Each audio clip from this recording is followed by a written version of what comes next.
यानी आयत इस प्रकार का होता है, वर्ग ऐसा, समांतर चतुर्भुज इस प्रकार का, त्रिभुज ऐसा, और ये हो गया वृत्त। अब हम लोग एक एक करके बात करेंगे। सबसे पहले हम लोग देखेंगे आयत को। आयत क्या होता है कि आयत एक चतुर्भुज होता है। कैसा चतुर्भुज? आयत एक ऐसा चतुर्भुज होता है जिसका आमने सामने की भुजा की लंबाई बराबर, आमने सामने भुजा की लंबाई बराबर, ये भुजा इसके बराबर और ये भुजा इसके बराबर, और प्रत्येक कोण जो है 90 डिग्री, प्रत्येक कोण कितना डिग्री? 90 डिग्री करके होता है। इसका नाम हो जाता है आयत। आयत किसे कहते हैं? आयत एक चतुर्भुज है। किस प्रकार का चतुर्भुज है? तो ऐसा चतुर्भुज जिसका आमने सामने की भुजा की लंबाई आपस में बराबर होता है, उसको क्या बोलते हैं हम लोग? आयत। तो यहाँ आपको इसका फार्मूला मेन बेस्ड है, फार्मूला आपको याद होना है, ठीक है। तो आयत का यहाँ पर देख लीजिएगा। तो आयत का सबसे पहले यदि परिभाषा लिखिएगा तो यहाँ लिख देते हैं हम डिफिनेशन कि आयत किसे कहते हैं। तो ऐसा चतुर्भुज, ऐसा चतुर्भुज जिसका, ऐसा चतुर्भुज जिसका, जिसके आमने सामने की भुजा की लंबाई, भुजा की लंबाई समान हो, समान हो, आयत कहलाता है, आयत कहलाता है। केवल आमने सामने की भुजा की लंबाई ही समान नहीं, साथ साथ में याद रखना है आपको कि प्रत्येक कोण समकोण होता है, यानी 90 डिग्री होता है। प्रत्येक कोण कितना होना चाहिए? 90 डिग्री भी होना चाहिए। ये नहीं कि केवल आमने सामने की भुजा की लंबाई बराबर तो उसको हम आयत बोल देंगे, गड़बड़ा जाइएगा यहाँ जब फंसिएगा तो, क्योंकि ये भुजा इसके बराबर है और ये भुजा इसके बराबर है, तो इसको आयत नहीं बोले। यहाँ लिखे हम क्या? समांतर चतुर्भुज। आयत में तो यहाँ लिखे क्या कि ऐसा चतुर्भुज जिसके आमने सामने की भुजा की लंबाई समान हो। सिर्फ भुजा की लंबाई समान नहीं, ये भी बात इसमें लिखना था। आमने सामने की भुजा की लंबाई समान तथा प्रत्येक कोण 90 डिग्री हो तो क्या कहलाएगा? आयत। समझ में आया बात? आयत। अब यहां से इसका दो फार्मूला हो जाएंगे। आयत का परिमाप एक हो जाएंगे क्या? परिमाप। परिमाप किसको बोलते हैं? ध्यान से समझिएगा। परिमाप क्या होता है कि यहाँ से ये वाला दूरी मापेंगे, फिर यहाँ से इसको मापेंगे, फिर इसको मापेंगे और इसको मापेंगे, सभी को जोड़ देंगे तो वही कहलाता है परिमाप।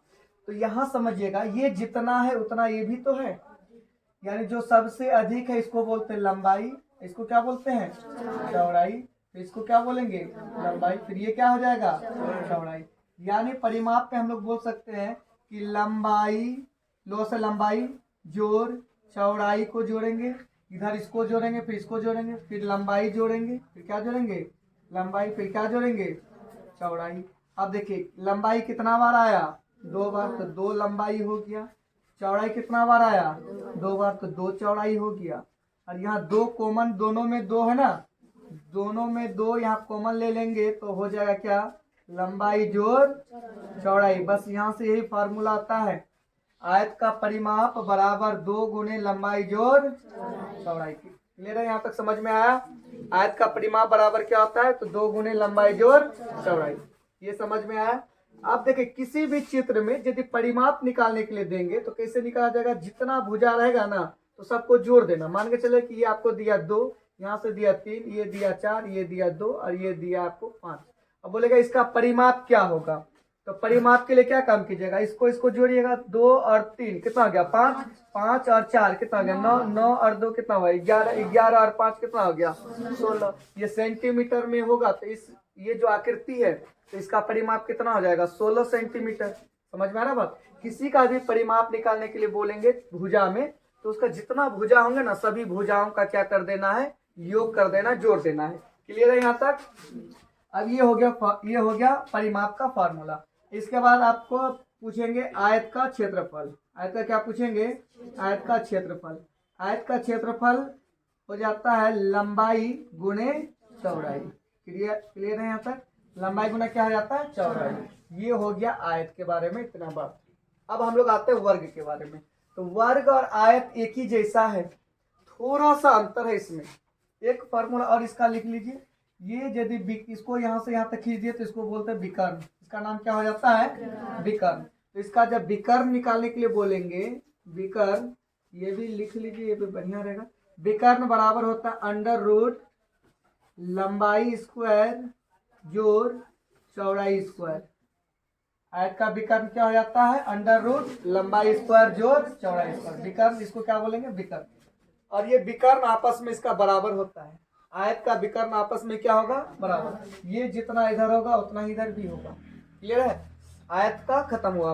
अब आते हैं हम लोग वर्ग में। देखिए दोनों में सेम बात क्या क्या है, सेम क्या क्या है, सुनिए। इसमें भी चार कोण और चारों 90 डिग्री, तो इसमें भी चार कोण और चारों कोण 90 डिग्री। कितना क्लियर है?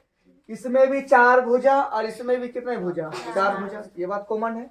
अब अलग क्या है? तो अलग है, इसके सामने वाला भुजा ये इसके बराबर होगा, ये भुजा इसके बराबर होगा। लेकिन यहाँ जो है ये चारों भुजा आपस में क्या होते हैं? बराबर। यानी इसका जो है ना चारों भुजा आपस में बराबर होते हैं। बोलेंगे ऐसा चतुर्भुज, क्या लिखेंगे? ऐसा चतुर्भुज जिसका चारों भुजा, जिसका चारों भुजा आपस में बराबर तथा प्रत्येक कोण, इसको एक ही लाइन में लिख देते हैं हम यहाँ पर। प्रत्येक कोण कितना डिग्री होना चाहिए? 90 डिग्री को वर्ग कहलाता है। वर्ग कहलाता है। क्लियर है? यहाँ समझ में आया? यहाँ पर आमने सामने का भुजा बराबर, प्रत्येक कोण 90 डिग्री, और यहाँ पर चारों भुजा आपस में बराबर। ये भुजा 5 सेंटीमीटर होगा तो ये भी कितना होगा? 5। ये भी कितना होगा? 5। ये भी कितना होगा? 5। लेकिन इसका सूत्र में यहाँ पर भी देखेंगे परिमाप। तो वर्ग आयत का परिमाप जैसे निकाले, तो अभी तो बताए कि इसका चार भुजा है तो चारों भुजाओं को जोड़ देंगे, तो इसको बोलते हैं भुजा। इसमें लंबाई चौड़ाई वाला कोई बातें नहीं। यदि हम बोलेंगे ये लंबाई है तो इसको क्या बोलेंगे? चौड़ाई। इसको लंबाई बोलेंगे तो इसको क्या बोलेंगे? चौड़ाई। लेकिन जो लंबाई है वही क्या होगा? चौड़ाई भी तो वही होगा, सेम होगा। लंबाई यदि 5 सेंटीमीटर बोलेंगे तो चौड़ाई भी यहाँ कितना होगा? 5 सेंटीमीटर। यहाँ लंबाई चौड़ाई का क्या हो गया? बराबर हो गया। तो लंबाई चौड़ाई का जब बराबर हो जाएगा तो इसको डायरेक्ट हम लोग बोलेंगे भुजा बोलेंगे। क्या बोलेंगे? भुजा। तो वर्ग का परिमाप जब निकालेंगे तो चारों भुजाओं को जोड़ देंगे, चारों भुजाओं को क्या करेंगे? जोड़ेंगे। अब आपसे पूछ रहे क्वेश्चन कि 5-5 रुपया करके 4 बच्चे को बांटना है, कितना रुपया होगा? तो इसको निकालने का 2 तरीका। 5-5 रुपया करके 4 बच्चे को बांटे, 4 बच्चे को देना है तो कितना रुपया दीजिएगा? अब 5-5 रुपया करके देना है, कोई ऐसे जोड़ेगा, कोई ऐसे बताएगा कि सर ये 20 रुपया हुआ, और कोई दिमाग वाला जो ज्यादा तेज है वो ऐसे बताएगा अच्छा 5 रुपया करके देना है सर, कितने बच्चे को देना है सर? बोले 4 बच्चे को देना है, तो वो ऐसे कर देगा। हो गया उसका 20। यहाँ पर भी 20, यहाँ पर भी 20, लेकिन दोनों का आंसर बताने का तरीका यहाँ क्या हो गया? अलग अलग। तो यहाँ बताइए ये चारों भुजाओं को जोड़ेंगे, चारों भुजाओं को जोड़ेंगे तो ऐसे लिखेंगे क्या? भुजा जोड़ भुजा जोड़ भुजा। कि डायरेक्ट ऐसे लिखेंगे कि 4 गुना भुजा। क्या लिख देंगे? 4 गुना भुजा। क्लियर है? यहाँ तक समझ में आ रहा बात? तो परिमाप हो जाएंगे 4 गुना भुजा। इसके बाद आ जाएगा आपका क्षेत्रफल। क्षेत्रफल तो आयत का क्षेत्रफल होता है लंबाई गुना चौड़ाई। आयत का क्षेत्रफल क्या होता है? लंबाई गुना चौड़ाई। और इसका लंबाई चौड़ाई तो दोनों सेम है, इसका नाम रखे हम लोग भुजा। क्या नाम रखे? भुजा। अच्छा, लंबाई के भी जगह में भुजा, चौड़ाई के भी जगह में यदि भुजा, तो भुजा गुना भुजा क्या हो जाएंगे? भुजा स्क्वायर, है ना? तो क्षेत्रफल हो गया यही भुजा स्क्वायर। क्षेत्रफल क्या हो गया? भुजा स्क्वायर। अब इसका भी विकर्ण देख लेंगे हम लोग, ऐसे हो जाएगा विकर्ण, है ना? तो इसका विकर्ण जब हम लोग देखेंगे, विकर्ण जब देखेंगे तो √2 इंटू भुजा। विकर्ण क्या हो जाएगा? √2 इंटू भुजा, या इसी को ऐसे भी बोलेंगे भुजा गुना √2, ऐसे भी बोल सकते हैं भुजा गुना √2। √2 को बाद में बोल दीजिए, कोई बात नहीं। ये दोनों खत्म हुआ, दोनों समझ में आया। अब चले हम समांतर चतुर्भुज। कौन सा चतुर्भुज? समांतर चतुर्भुज। देखिए ये भी चतुर्भुज, ये भी चतुर्भुज, ये भी चतुर्भुज है, लेकिन ये कौन सा चतुर्भुज है? समांतर। यहाँ भी अब 3 चतुर्भुज, एक त्रिभुज ले लिए और एक क्या लिए? वृत्त। ठीक है। समांतर चतुर्भुज में क्या होता है कि ऐसा चतुर्भुज जिसके आमने सामने की भुजा समांतर हो, आमने सामने की भुजा क्या हो, समांतर। देखिए समांतर शब्द को पहले समझिए, समांतर, समांतर, समांतर शब्द दो शब्दों से मिलकर बना है। एक शब्द है समान और दूसरा शब्द है अंतर, से मिलकर बना है समांतर। यानी दो लाइन ऐसा खींचना है। देखिए दो किरण, एक किरण ये है और एक किरण ये है, दोनों किरण का बीच का जो दूरी होगा हर बिंदु पर समान अंतर होगा, तो इसी को बोलते हैं समांतर। अभी देखिए यहां से यहां तक यदि हम बोलेंगे ये 5 मीटर है, यहाँ से यहाँ तक भी बोलेंगे ये भी 5 मीटर है, किसी भी बिंदु में सीधा सीधी देखेंगे 5 मीटर है, इसका मतलब ये हुआ कि ये दोनों किरण जो है समांतर है। ये दोनों किरण कैसा है, समांतर है। यानी और इसको जितनों भी आगे बढ़ा दीजिए, इसको भी इधर जितनों भी आगे बढ़ा दीजिए, या पीछे बढ़ाना है, यदि ये कोई रेखा है इसको यदि पीछे भी बढ़ाना है तब पर भी इसका अंतर में कोई बदलाव नहीं होगा। तो ऐसे ऐसे भुजा को या ऐसे किरण को समांतर किरण कहते हैं। ऐसे किरण को क्या बोलते हैं, समांतर किरण। अब एक किरण हम ऐसे दे दिए और एक को ऐसे दे दिए, अब आपको लग रहा है कि ये समांतर होगा, यहाँ तो ज्यादा दूर लग रहा है, फिर इसके बाद धीरे, फिर इसको जब हम लोग आगे बढ़ाने के लिए सोचेंगे तो कहीं ना कहीं जाकर के ये क्या हो जा रहा है, मिल जा रहा है, कट जा रहा है, इसका मतलब ये समांतर नहीं है। क्लियर हुआ समांतर में। देखिए फिर से अब यहाँ एग्जाम्पल समझिए, ये दो मार्कर है, दोनों मार्कर का बीच का दूरी यदि सेम है तो ये दोनों मार्कर कैसे रखा हुआ है, समांतर में रखा हुआ है। एक मार्कर ऐसे रखा हुआ है, एक को हम ऐसे ऐसे रखे, तो ये समांतर में है क्या, समांतर का मतलब ये दोनों मार्कर का बीच का दूरी क्या होना चाहिए, सभी जगह बराबर, तब उसको क्या बोलेंगे हम लोग, समांतर। क्लियर है समांतर में। अब यहाँ जो है ना ये कौन सा चतुर्भुज है, तो समांतर चतुर्भुज है। तो समांतर चतुर्भुज ऐसे चतुर्भुज को कहते हैं जिसके आमने सामने की भुजा समांतर हो। आमने सामने की भुजा क्या होता है, समांतर होता है। आमने सामने ये देखिए ये भुजा जो है ना इसके समांतर है ना, इसको जितनों भी आगे बढ़ा लेंगे, इसको भी जितना इधर ऊपर बढ़ा लेंगे, सभी जगह का अंतर क्या होगा, सेम होगा, इसलिए उसका नाम है समांतर। अब ये समांतर चतुर्भुज में चलिए इसका परिभाषा लिख देते हैं। ऐसा चतुर्भुज, ऐसा चतुर्भुज जिसका आमने सामने की भुजा समांतर तथा बराबर हो, समांतर चतुर्भुज, इसको चतुर्भुज पढ़िएगा कहलाता है। देखिए यहाँ पर भी लिखे हैं आमने सामने की भुजा बराबर हो, यहाँ पर भी लिखे भुजा आमने सामने समांतर तथा भुजा क्या हो, बराबर हो, ये भुजा बराबर। देखिए समांतर चतुर्भुज में भुजा का बारे में नहीं सोचना, क्योंकि ये सभी चारों भुजा आपस में बराबर भी हो सकता है और आमने सामने का भी भुजा बराबर हो सकता है। ये भुजा वाला ये वाला लाइन जो है, ये लाइन जो है आप अपने दिमाग से ही सोचिएगा। मान के चलते ये हम 5 सेंटीमीटर दिए, इधर भी हम 5 लिए, अब इधर भी हम 5 लिए, इधर भी 5 लिए, तो इसको क्या वर्ग बोल दीजिएगा क्या, तो ये चारों भुजा तो आपस में बराबर हुआ, वर्ग इसको नहीं बोलेंगे। वर्ग हम लोग तभी बोलते हैं जब ये चारों कोण यहाँ पर 5-5 सेंटीमीटर करके भुजा होता, लेकिन चारों कोण कितना डिग्री करके होता, 90 डिग्री करके होता, तब इसको वर्ग बोलते। यहाँ 90 डिग्री हो ही नहीं रहा है। 90 डिग्री होने के लिए देखिए आप लोग को कंस्ट्रक्शन रचना वाला बताए थे कि 90 डिग्री कैसे बनता है। यहाँ यदि हम 90 डिग्री खींचने बोलते तो ये लाइन कैसे होता है, ये किरण कैसे रहता, पूरा सीधा खंबा ऐसे खड़ा रहता, ऐसे रहता, तब 90 डिग्री। इधर झुक गया तो 90 डिग्री नहीं होगा, 90 डिग्री से कम हो गया, इधर झुकेगा तो 90 डिग्री से अधिक हो जाएगा।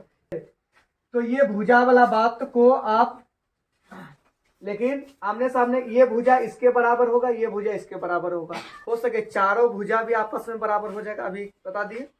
अब इसका देखिए, इसका क्षेत्रफल में यदि बात करेंगे, क्षेत्रफल, तो समांतर चतुर्भुज का क्षेत्रफल होता है आधार गुना ऊंचाई, आधार गुने ऊंचाई। समांतर चतुर्भुज का क्षेत्रफल क्या होता है, आधार गुने ऊंचाई। देखिए जब इसको आधार बोलेंगे, सुनिए ध्यान से, जब इसको आधार बोलेंगे ये आपका क्या कहलाएगा, ये हो जाएगा ऊंचाई। ठीक है। अब परिमाप का बात करेंगे, परिमाप निकालने के लिए बोलेंगे तो चारों भुजाओं का योग, क्या बोलेंगे, चारों भुजाओं का योग, ये तो परिमाप हो गया। क्लियर है यहाँ तक। अब हम लोग आ जाए त्रिभुज में, इसमें आ जाए त्रिभुज में। देखिए त्रिभुज में 3 भुजा, इसका भी यहाँ पर ये ले लेंगे ऊंचाई, इसको क्या बोलेंगे हम लोग ऊंचाई। इसको जब ये ऊंचाई हो गया तो ये कहलाएगा आधार। तो त्रिभुज का परिभाषा तो आप लोग जानबे करते हैं, तीन रेखाखंडों से घिरी हुई बंद आकृति को त्रिभुज कहते हैं। त्रिभुज में 3 भुजा होते हैं, 3 शीर्ष होते हैं, 3 कोण होते हैं। त्रिभुज के बारे में इतना मालूम है, केवल आपको फार्मूला का जरूरत है। त्रिभुज का क्षेत्रफल, इसका यदि क्षेत्रफल निकालेंगे तो त्रिभुज का क्षेत्रफल क्या जाएंगे 1/2 गुना आधार गुना ऊंचाई। इसका परिमाप के बारे में बात करेंगे तो त्रिभुज का परिमाप क्या हो जाएंगे, इसमें कर रहे हैं त्रिभुज में बात कर रहे हैं। तो त्रिभुज में कितने भुजा होते हैं 3 भुजा। तो त्रिभुज का परिमाप क्या कहला है, त्रिभुज का परिमाप क्या होगा, त्रिभुज का परिमाप क्या हो जाएंगे तीनों भुजाओं का योग। क्लियर हुआ, यहाँ तक समझ में आया सभी को। अब एक बात बचा हुआ है, कौन सा, वृत्त। चलिए वृत्त को यहाँ बता देते हैं। ये ऐसे सर्कल, ये हो गया वृत्त, ये क्या कहलाएगा वृत्त। यहाँ बता दिए ये हो गया आपका वृत्त। वृत्त जब होगा तो ऐसे बंद होगा, यहाँ सेंटर होगा, कहीं ना कहीं केंद्र होगा, और यहाँ से यहाँ तक का दूरी को है ना, इसको बोलते हैं त्रिज्या। आप लोग साइकिल का जो पहिया है ना वो किस आकार का है, वृत्त के आकार का। गाड़ी का जो पहिया है वो किस आकार का है, वृत्त के आकार का है। ये बना दे। सिक्का को ही देखिए, उसका जैसे मोटा ही नहीं बोलेंगे, अभी आप लोग उसको वृत्त के ही जैसा सोचना है। सिक्का भी सिक्का का आकार, ऐसे सिक्का को रखिए, ऐसे गोल घुमा दीजिएगा, क्या बन जाएगा, वृत्त बन जाएगा। आप इसको प्रकाल को रखिए, प्रकाल को कहीं रख करके इसको ऐसे करे घुमा देंगे, क्या गोल घूम गया, ये क्या बन गया, वृत्त बन गया। ऐसे आकृति को क्या बोलते हैं, वृत्त। वृत्त बोलते हैं, यानी सर्कल बोलते हैं। कोई दिक्कत है यहाँ तक। अब यहाँ जहाँ केंद्र से जहाँ से घुमा रहे हैं ना, यहाँ से यहाँ तक का ये जो दूरी हो गया, यहाँ से केंद्र से, इसको बोलते हैं केंद्र। इसको क्या बोलते हैं, केंद्र। केंद्र से इसको परिधि, जहाँ तक घुमाते हैं वहां तक का जो दूरी है उसका नाम होता है त्रिज्या। क्या बोलते हैं उसको, त्रिज्या बोलते। इसका नाम होता है त्रिज्या। क्या बोलाता है इसको, त्रिज्या बोलाता है। इंग्लिश में इसको बोलते हैं रेडियस। इंग्लिश में क्या बोलते हैं, रेडियस। अच्छा, रेडियस लिखा जाएगा तो पहला लेटर क्या होगा, आर से रेडियस होगा, तो पहला लेटर आर, इसको आर बोलते हैं। अब जब वृत्त को सीधा सीधी इधर लेके आ जाएंगे तो उतना ही दूरी तो इधर भी आ जाएगा। ये यदि आर है तो यहाँ से यहाँ तक भी तो आर होगा। यहाँ नाम रख देंगे हम ए, यहाँ नाम रख देंगे यदि हम बी, तो यहाँ से हम लोग बोल सकते हैं कि ए ओ जितना होगा उतना ही क्या हो जाएगा, ओ बी होगा। क्या कहलाएगा, ये त्रिज्या कहलाएगा, आर कहलाएगा। ले रहे हैं यहाँ तक। जब ओ ए ओ बी बराबर होगा, त्रिज्या होगा, तो यहाँ जब कोई भी वृत्त को बराबर 2 भाग में बांटने वाला कोई भी रेखा, बराबर 2 भाग, अभी वृत्त को बराबर 2 भाग में बांटा, यानी एक गोल रोटी है, उसको बीचों बीच काट दीजिएगा तो रोटी को कितने भाग में बांटेगा, 2 भाग में तो बांटेगा। लेकिन ये दोनों भाग कैसा होगा, बराबर। दोनों भाग क्या होगा, बराबर। बराबर का मतलब ये जितना बड़ा है उतना ही बड़ा ये भी है, यानी एक को दूसरे के ऊपर में रख देंगे तो बराबर हो जाएगा। तो बताइए, यहाँ से केंद्र से यहाँ तक लिए तो इसको क्या बोलेंगे, त्रिज्या। केंद्र से कहीं पर भी लेंगे तो सभी को क्या बोलेंगे यहाँ पर, त्रिज्या। तो ये बराबर 2 भाग में जो बांटा ना, तो उसको बोलते हैं व्यास। क्या बोलते हैं, व्यास बोलते हैं, अथवा वो या कर व्यास। व्यास को इंग्लिश में बोलते हैं डायमीटर। व्यास को इंग्लिश में क्या बोलते हैं, डायमीटर। उसका डायमीटर का पहला लेटर क्या हो जाएगा, डी। डायमीटर लिखेंगे तो पहला लेटर क्या हो जाएगा, डी। तो इसको डी से सूचित करते हैं। यहाँ से देखिए एक आर और एक आर, देखिए ध्यान से दीजिए। ए बी बराबर हो जाएगा ए ओ या ओ ए प्लस ओ बी, होगा कि नहीं। ए बी क्या हो जाएगा, ओ ए और ओ बी को, ये दोनों को जोड़ेंगे तो क्या प्राप्त हो जाएगा, ए बी। ए बी को लिखे हम डी, और ओ ए को बोले आर, फिर ओ बी को भी क्या बोले, आर। आर और आर प्लस करेंगे तो कितना हो जाएंगे, 2r। तो डी बराबर हो गया 2r। यहाँ से ये फार्मूला, यानी व्यास बराबर हो जाएगा 2 गुणे त्रिज्या, और यहाँ से जब लिखेंगे त्रिज्या बराबर हो जाएगा व्यास का आधा। त्रिज्या बराबर हो जाएगा d/2। देखिए यहाँ से भी इसका भी 2 फार्मूला आ जाता है। एक फार्मूला आ जाएगा परिधि, एक फार्मूला क्या आ जाएगा, परिधि। वृत्त का परिधि हो जाता है 2πr। वृत्त का परिधि क्या आ जाता है, 2πr। इसको पाई बोलते हैं, इसको क्या बोलते हैं, पाई। और इसके बाद क्षेत्रफल हो जाता है वृत्त का क्षेत्रफल हो जाता है πr²। πr², यही 2 पावर में चला गया, πr²। इसको क्या बोलते हैं, इसको पढ़ते हैं पाई। पाई का मान होता है या तो 22/7 या नहीं तो 3.14। यदि आपका मान नहीं दिया हुआ रहेगा तो पाई के जगह में कितना लेना है, 22/7 लेना है। यहाँ तक क्लियर हुआ सभी को? सभी फॉर्मूला समझ में आया? चलो उतारो।